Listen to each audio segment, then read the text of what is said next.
alors maître yow nee nga doo dem Touba ñun dañuy dem màggali ji alors déjà revenir un peu sur ça polémique boobu noonu. bon bëgguma ci wax parce que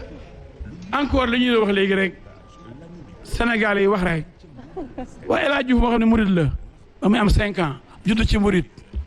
jébbalu ci sëñ Amadou Mbacke mu sëriñ Modou Mamoun mu Cheikh Anta borom gaawaan maam di ko yóbbu sama maam di soxna sëñ Modou Mamoun Mbacke sama maam bi ma yar sëñ Modou Mamoun di ma tecc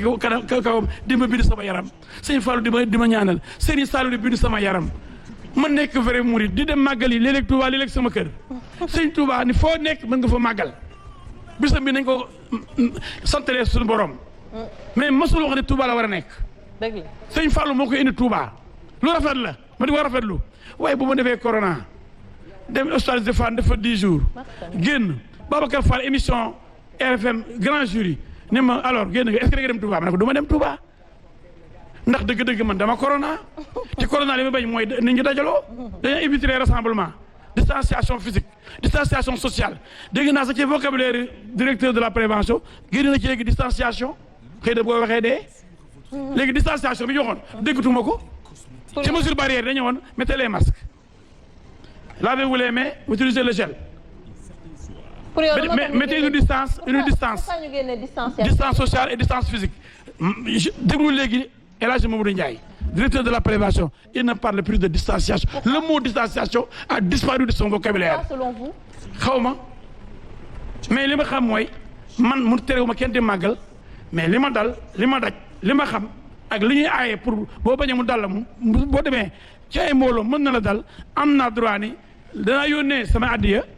kon ni ma koy defee li ma war a def dinaa ko def. d'accord danaa berne sama kër. dimbale néew doole yi jox leen ñu lekk jox leen ñu naan. ku bëgg a dem Touba demal Touba man ayuma kenn dem Touba. waaye saaga yi ak dëbëtam naan El Hadj ne du ma dem Touba du ma dem Touba pourquoi du ma dem Touba te bu ma dee yàlla na yéex Touba laa yaakaar fa la tëdd éternellement pour des milliards d'années xëy na waaw kooku kay Touba la si jël waaye nag dama bëri ay noon